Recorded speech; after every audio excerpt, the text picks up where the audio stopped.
और ससुराल से जुड़ जाएं तो सब छूट जाते हैं।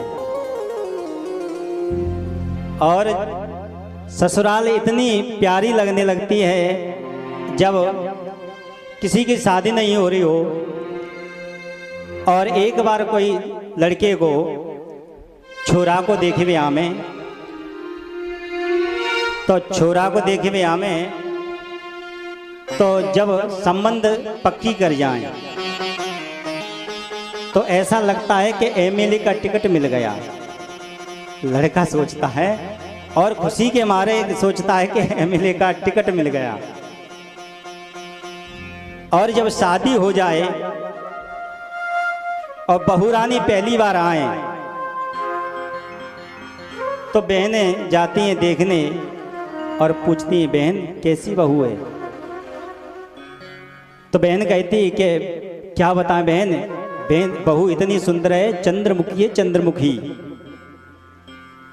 अच्छा।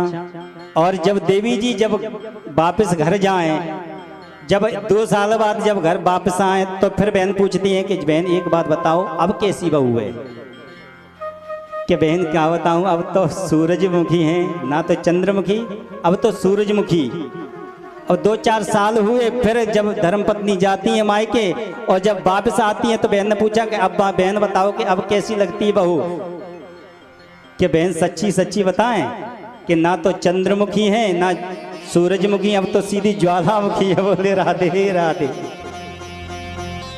जब नई शादी होती है तो पति पत्नी को सुनाता है और पत्नी बेचारी सुनती है।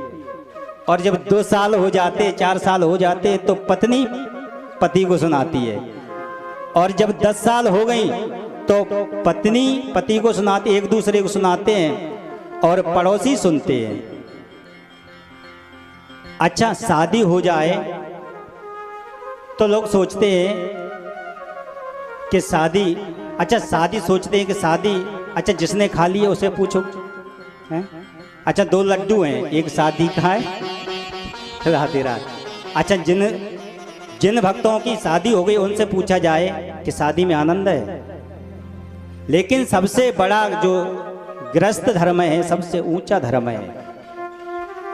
इसी से बड़े बड़े जितने भी संत हैं इसी धर्म से पलते हैं। सबसे संन्यास धर्म से सबसे गृहस्थ धर्म सबसे ऊंचा बताया है। और सबसे बड़ी बात यह है, माताओं बहनों का जो सम्मान करते हैं उनके घर में कभी लक्ष्मी की कमी नहीं रहती।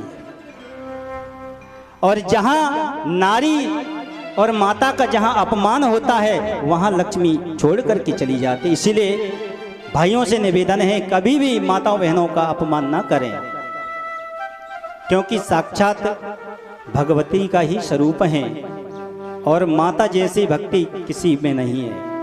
सबसे आगे माता ही रहती हैं।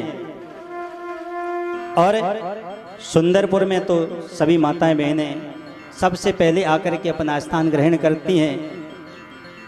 और हमारा तो जन्म जन्मांतर से रिश्ता है, 2 रिश्ते